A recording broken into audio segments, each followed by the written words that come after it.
Assalamualaikum warahmatullahi wabarakatuh. Pada hari ini kita akan belajar mengenai pengetahuan bahan buah-buahan. Capaian pembelajaran pada perkuliahan ini adalah, jadi setelah mengikuti perkuliahan ini, mahasiswa itu diharapkan akan mampu menjelaskan mengenai sifat umum, pengelompokan struktur jaringan komposisi dan perubahan buah setelah panen itu secara umum. Baik, kita lihat bersama-sama untuk struktur buah. Definisi buah di sini adalah merupakan bagian tanaman hasil perkawinan putik dan benang sari. Dan biasanya buah ini merupakan tempat biji. Kita bisa lihat di sini untuk struktur buah dan ini ada beberapa contoh, yaitu misalnya apel ya, kemudian peach, anggur dan orange. Dan ternyata strukturnya itu berbeda-beda. Misalnya di sini adalah apel. Kita lihat di sini ya, dia ada kulit luar, kemudian ada bagian bijinya di sini. Di luar biji ini ada kulit bijinya ya. Kemudian endokap ini adalah daging buahnya.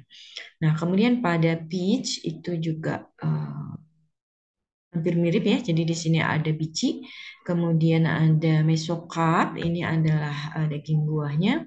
Exokarpnya di sini adalah skinnya. Nah, kemudian kalau pada jeruk ini ternyata dia memiliki juice vesicle seperti ini. Kemudian pada anggur ini kulit exocarp, kulitnya ada yang tipis ya. Mesocarpnya ini adalah bagian yang daging buahnya, kemudian di dalamnya ini ada bijinya. Kalau kita lihat di sini ya, ada pome, kemudian drupe, hesperidum dan berry, ini adalah merupakan klasifikasi buah ya, penggolongan buah ya. Nanti kita lihat bersama-sama. Yang pertama untuk penggolongan buah ini ada beberapa macam penggolongan. Jadi yang pertama itu adalah berdasarkan musim berbuah. Nah, di sini ada dua, yaitu buah yang ada sepanjang tahun, artinya dia tidak mengenal musim. Jadi buah itu selalu ada, dia tidak mengenal musim ya. Kemudian yang kedua itu adalah buah yang hanya ada pada saat tertentu atau disebut juga sebagai buah musiman ya. Jadi hanya ada pada saat tertentu saja. Nah, untuk yang berbuah sepanjang waktu itu kita bisa mengambil contoh, misalnya adalah pisang ya, kemudian jambu biji, salak itu adalah buah yang selalu ada sepanjang waktu. Nah, kalau buah yang musiman ini contohnya adalah durian ya, kemudian rambutan, mangga, itu semuanya adalah buah musiman. Jadi hanya pada musim tertentu buah itu ada. Oke, kemudian yang kedua itu adalah berdasarkan iklim tempat tumbuh. Jadi ini dibedakan menjadi dua, yaitu buah iklim panas ataupun tropis. Jadi buah ini akan bagus, pertumbuhannya itu maksimal itu jika kita tanam pada iklim panas ataupun tropis, yaitu suhu 25 derajat Celcius atau lebih. Kemudian yang kedua itu adalah buah pada iklim subtropis. Jadi di sini iklim sedang ya. Jadi suhu udara itu maksimal 22 derajat Celcius. Yang termasuk subtropis itu misalnya adalah seperti stroberi, kemudian anggur itu dia memerlukan iklim sedang ataupun subtropis. Nah, sekarang berdasarkan struktur dinding buah, ya tadi ya, jadi di gambar tadi, jadi ada termasuk berry ya, itu anggur contohnya, yaitu lapisan luarnya tipis ya. Kita lihat bersama-sama, jadi bagian luarnya itu tipis, lapisan tengah dan lapisan dalamnya itu menyatu. Kebanyakan buah masuk ke dalam golongan ini, jadi kalian tadi bisa lihat anggur ya termasuk berry. Dan anggur ini termasuk berry yang berkelompok. Ya, ini contoh yang lainnya adalah tomat. Ya, kemudian contoh yang lain misalnya jambu biji, pepaya dan lain-lain. Kemudian berikutnya adalah Piridium ya. Jadi di lapisan luarnya itu tebal, lapisan luarnya tebal. Biasanya dia mengandung zat warna atau pigmen ya.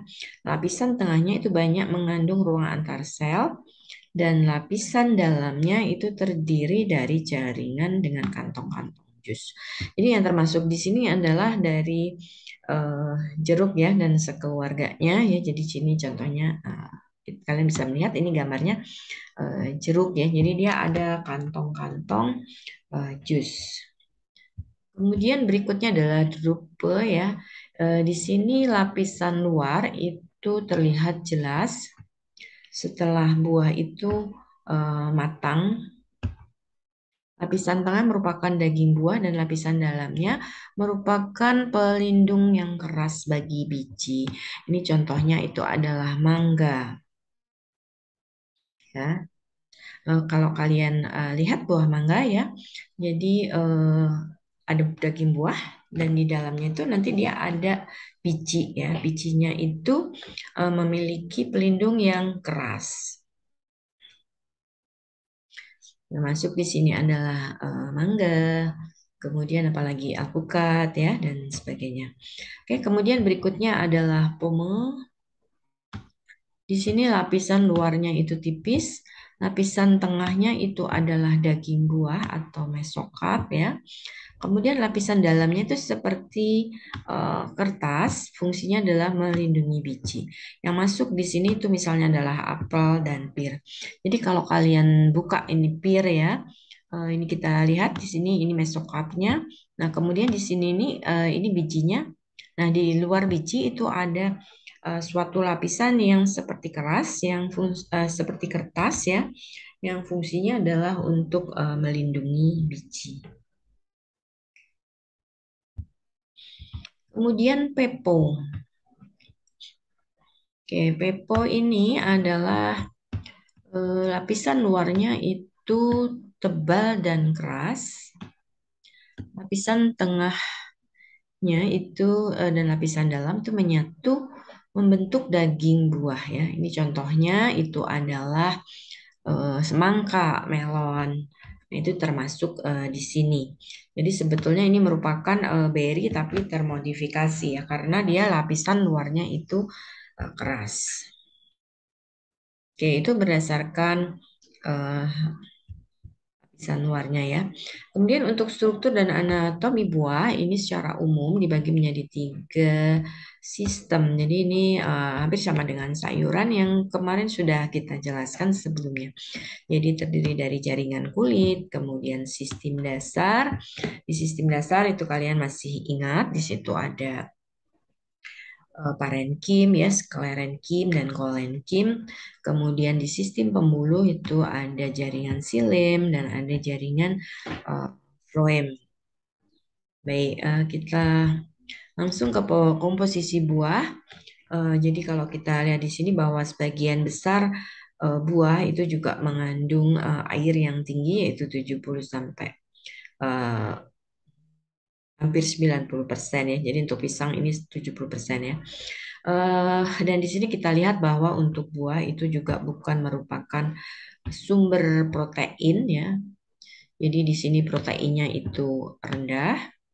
Kemudian ini lemak juga rendah, kecuali adalah untuk alpukat. Alpukat ini lemaknya cukup tinggi yaitu sekitar 397.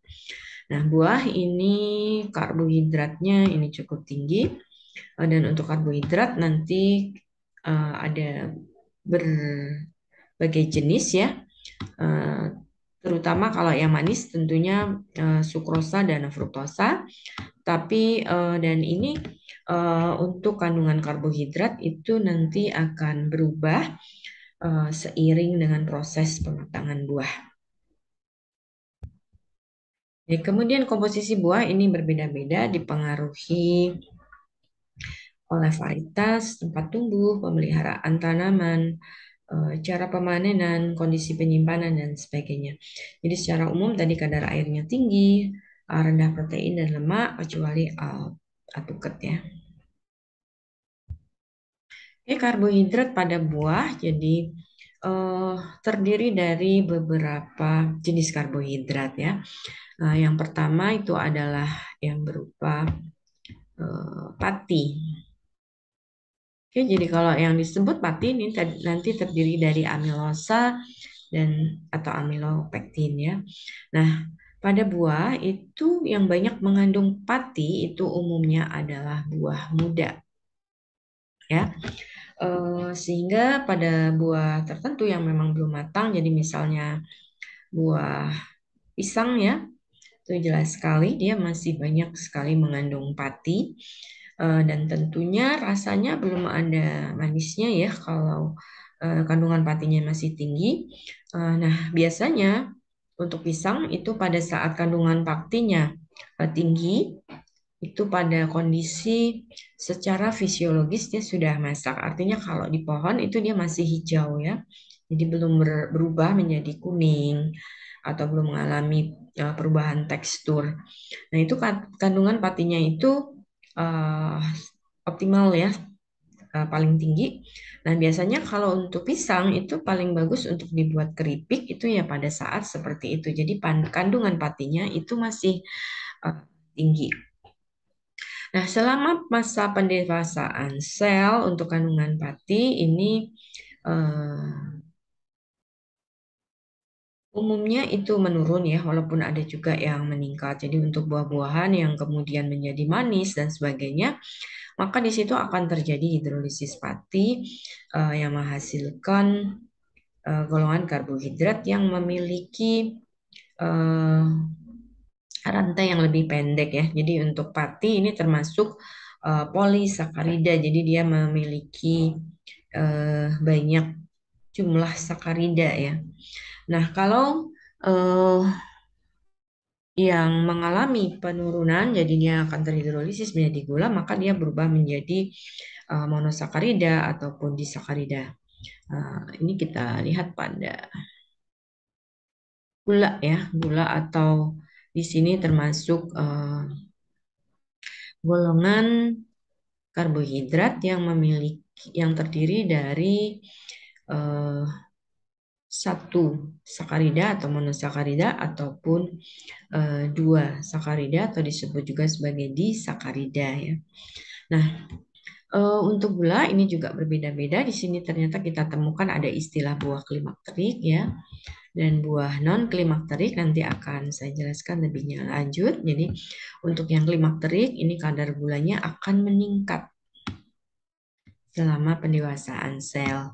Contohnya adalah mangga, pisang juga ya. Jadi pada pisang itu kadar gulanya meningkat selama pendewasaan sel.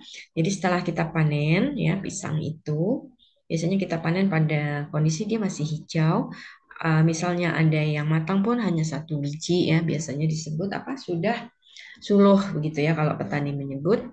Nah, itu berarti tandanya kita sudah bisa memanen pisang tersebut. Nah, selama proses pematangan, jadi pisang itu biasanya setelah dipanen akan kita peram. Setelah selama pematangan, maka ini kadar gulanya itu akan meningkat. Sehingga kalau kita makan pisang yang sudah kuning ya, sudah ranum, itu rasanya akan manis ya. Begitu juga dengan mangga. Nah, tetapi kalau misalnya pada tomat, tomat itu ternyata peningkatannya itu kecil. Jadi tomat walaupun sudah matang itu biasanya rasanya juga masih asam ya. Kemudian pada buah non klimakterik itu kadar gula itu juga ada yang menurun selama pendewasaan sel. Contohnya adalah pada jeruk. Klimakterik non klimakterik itu nanti akan kita bahas di materi berikutnya ya. Kemudian pektin. Di dalam buah itu juga terdapat zat pektin ya yang mudah terhidrolisis dan biasanya kalau di dalam buah dia itu terdapat dalam middle lamella. Untuk pektin ini biasanya adalah sebagai perekat ya antar sel. Nah, kandungan zat pektin ini akan mempengaruhi tekstur buah ya. Jadi pada saat masih muda, maka zat pektinnya ini berupa pektat ya yang sifatnya itu adalah tidak larut air sehingga pada buah muda itu masih keras teksturnya. Tapi sejalan dengan proses pematangan maka pektin ini akan terhidrolisa menjadi komponen yang larut air sehingga tekstur buah itu kemudian menjadi lunak. Kemudian berikutnya vitamin dan mineral. Jadi buah umumnya adalah merupakan sumber vitamin C, vitamin A, vitamin B1, juga sumber mineral CA dan Fe. Vitamin A itu biasanya adalah pada buah-buah yang warnanya orange ya, jadi dia mengandung prokarotenoid.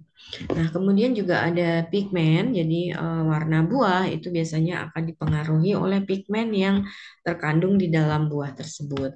Jadi kalau yang hijau itu biasanya di kulitnya itu klorofil ya, karotin itu yang berwarna jingga dan flavonoid ini untuk yang berwarna ungu, kemudian merah itu biasanya dia mengandung flavonoid. Jadi misalnya pada anggur itu kulitnya warnanya ungu berarti dia mengandung flavonoid kulitnya ya.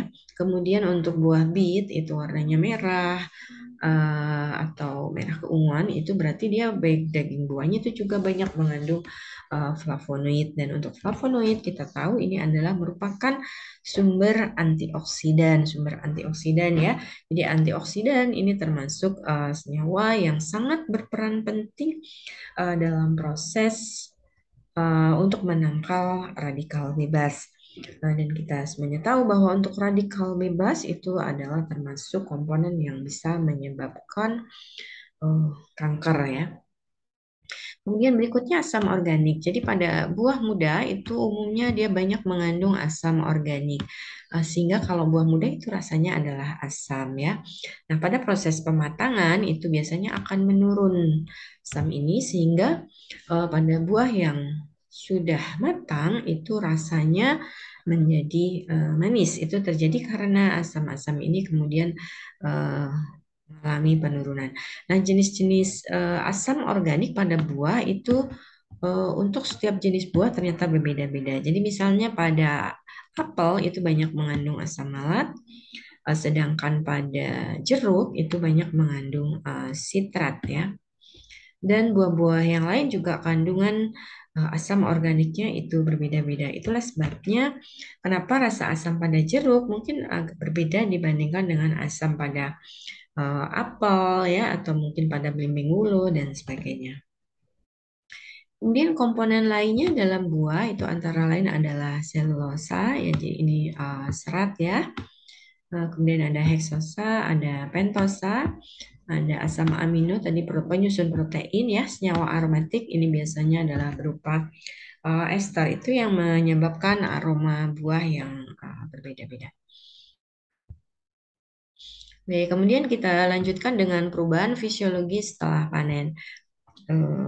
Jadi kalau kita lihat di sini ya setelah untuk pertumbuhan buah sendiri itu yang pertama adalah pembelahan sel, ini masih di induknya, kemudian pendewasaan sel, ya, kemudian setelah kita kemudian ada pematangan atau ripening, ya, kemudian setelah matang itu nanti ada istilah senescence, jadi ini biasanya adalah kalau di buah itu jadi setelah matang, kalau kita mengkonsumsi buah matang itu tentunya enak, tapi kalau buah itu kemudian kelewat matang itu disebut sebagai overripe.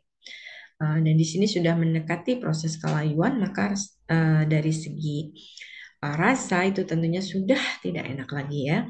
Nah, berikutnya terakhir itu adalah pembusukan. Kemudian untuk istilah buah tua dan matang ini ternyata berbeda. Jadi yang pertama buah itu disebut tua atau mature itu apabila keadaan selnya itu sudah tua. Jadi contohnya tadi pada pisang ya. Jadi kalau pisang itu yang sebelum kita panen warnanya masih hijau, mungkin yang matang hanya satu, itu artinya dia sudah tua secara fisiologis ya. Jadi sudah tidak ada pertumbuhan lagi. Jadi bentuk maupun ukuran itu sudah tidak bertambah lagi. Nah, berikutnya buah matang ini disebut juga sebagai buah ripe. Nah, di sini warna, cita rasa, kekerasan itu sudah berkembang pada tingkat yang maksimum. Nah, disinilah buah itu kemudian siap untuk dikonsumsi. Jadi kalau untuk pisang, buah itu sudah ranum ya. Aromanya itu sudah ada, kemudian tekstur juga sudah lunak. Kemudian dari segi warna itu juga sudah kuning optimal. Oke, kemudian respirasi ya. Jadi setelah buah itu dipanen dari induknya, ternyata dia masih melangsungkan respirasi. Apa respirasi?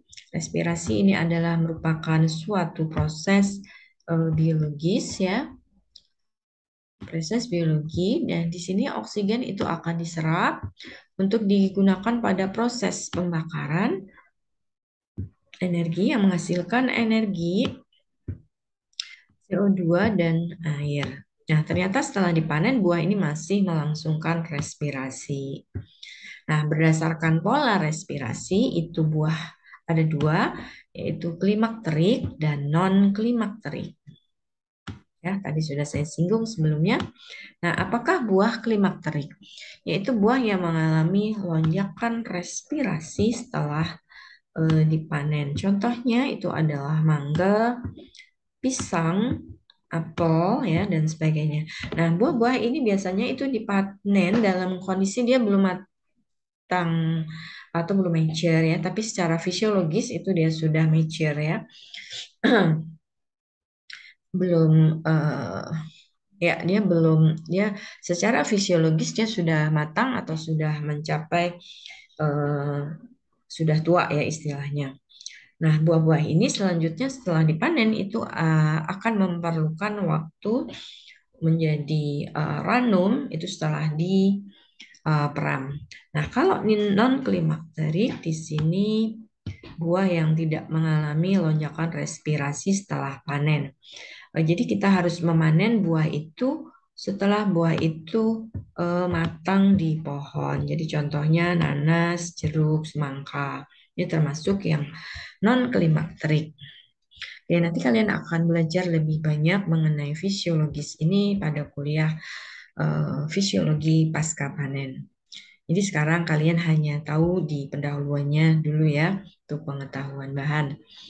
Oke, ini adalah grafik dari laju respirasi pada buah setelah dipanen ya.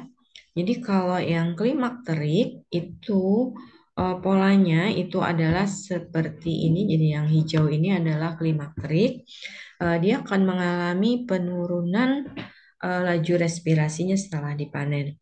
Nah, kalau pada klimakterik dia akan mengalami lonjakan respirasi. Yang disebut lonjakan itu adalah yang seperti ini ya. Jadi setelah dipanen, maka dia akan mengalami lonjakan. Nah, ini yang disebut sebagai klimakterik. Kalau non klimakterik dia tidak ada lonjakan, justru akan mengalami penurunan setelah dipanen. Baik, kita lanjut ya, yaitu perubahan fisik dan kimia buah setelah pematangan. Jadi yang pertama adalah ada perubahan tekstur. Jadi buah yang tadinya keras itu kemudian akan mengalami penurunan kekerasan menjadi lunak. Nah, ini disebabkan oleh perubahan protopektin yang tidak larut air menjadi pektin yang larut air. Jadi tadi protopektinnya tadi sudah mengalami hidrolisis ya. Kemudian perubahan kandungan pati. Jadi pati tadi umumnya adalah menurun. Jadi dia akan terhidrolisis menjadi gula ya. Jadi di sini gula ini biasanya akan meningkat dan gula yang meningkat itu umumnya berupa glukosa ataupun fruktosa. Kemudian untuk amino protein ini relatif kecil sehingga dia perubahan juga tidak terlalu banyak. Demikian juga dengan lemak. Nah, untuk asam organik ini umumnya sejalan dengan proses pematangan dia akan mengalami penurunan ya. Sehingga buah itu setelah matang itu umumnya rasanya itu menjadi manis, untuk asamnya itu akan menurun ya. Kemudian untuk pigmen ini terjadi perubahan, jadi misalnya pada pisang ya terjadi degradasi klorofil sehingga buah yang tadinya hijau kemudian dia akan berubah menjadi berwarna kuning. Demikian juga dengan buah mangga ya dan lain-lain. Kemudian produk volatil ini adalah yang menentukan aroma buah ya. Jadi biasanya dia akan mengalami peningkatan sejalan dengan proses pematangan. Kemudian untuk fenol ini juga kalau misalnya di dalam buah itu kemudian mengalami perubahan pH dan sebagainya, maka dia juga akan eh, mengalami perubahan ya. Oke, kita lihat untuk standar konsumsi buah menurut FAO itu adalah 73 kilogram per kapita per tahun. Kalian hitung sendiri untuk kalian apakah sudah mencukupi atau belum ya. Kalau kita hitung di sini per kapita itu per tahun itu sekitar 200 gram ya. Sekitar 200 gram per hari. Nah, apakah kalian sudah memenuhi standar ini atau belum untuk konsumsi buahnya? Jika belum, silahkan diubah pola makannya karena memang dalam menu sehari-hari kita perlu gizi yang seimbang ya. Seimbang dan beragam. Seimbang. Oke, nah untuk sehat ternyata lebih tinggi lagi ya. Karena Indonesia ternyata masih kurang ya dibandingkan dengan standar konsumsi buah. Oke, kemudian kategori buah Indonesia untuk buah unggulan itu ada pisang, mangga, manggis, nanas, pepaya, dan salak ya. Jadi kita bersyukur kita hidup di negara Indonesia yang sangat kaya dengan aneka ragam buah ya. Dan saya kira untuk perkembangannya ini sudah sangat bagus. Jadi misalnya untuk pisang itu sudah ada beragam jenis pisang ya. Jadi misalnya kalau di Lampung sendiri kita punya pisang yang khas yang tidak ada di daerah lain yaitu pisang muli. Cuma kendalanya untuk pisang muli itu dia sangat mudah cepat sekali mengalami penuaan ya. Jadi biasanya untuk pisang muli dia cepat matang dan juga cepat sekali menjadi menurun ya. Biasanya kita hanya bisa menyimpan pisang muli itu 1 sampai 2 hari saja. Nah, di sini tentunya menjadi suatu tantangan buat kalian calon sarjana teknologi hasil pertanian ya untuk bisa melakukan terobosan-terobosan ataupun inovasi untuk pengolahan pisang ya, terutama adalah pisang muli. Pisang muli ini khasnya Lampung ya. Kemudian untuk mangga itu juga ada berbagai macam. Nah, manggis ini juga ternyata ini termasuk unggulan ya. Untuk memperoleh apa atau untuk diversifikasi itu masih sangat terbuka peluangnya. Kemudian nanas Lampung ini juga termasuk yang paling banyak bahkan di dunia ya. Kalau kita tahu di sini kita mempunyai suatu pabrik pengolahan nanas yang sangat besar yaitu Great Giant Food ya. Di sana olahan nanasnya itu merupakan produk ekspor yang sudah mendunia. Oke, kemudian ada salak. Salak ini juga sudah dikembangkan menjadi berbagai macam varietas. Oke, kemudian untuk buah konsumsi sehari-hari, saya kira kalian sudah kenal semuanya ya. Ada anggur, apel, belimbing, duku, durian, dan sebagainya. Kemudian buah langka ini ya untuk buah langka ini mungkin kalian juga belum banyak mengenal karena namanya juga langka ya. Jadi seperti bispol, buni. Nah untuk cempedak ini termasuk banyak di Lampung ya. Ya kalian bisa mungkin kalian sudah mengenal untuk cempedak karena ini di Lampung ini cukup banyak populasinya. Oke buah langka yang lain adalah cermai ya. Kemudian kawista, kersen, kesemek, dan srikaya. Kalau misalnya kalian ini belum paham mengenai buah langka ini, silakan kalian search ya di Google sehingga kalian nanti akan lebih paham untuk mengenai bagaimana morfologi buah-buah tersebut ya. Baik, untuk buah-buahan saya kira cukup sekian untuk hari ini. Nah, untuk tugas tadi itu adalah silakan kalian cari untuk buah bisbol, buni, cempedak, cermai, kawista, kersen, kesemek, dan srikaya. Jadi kalian cari bagaimana untuk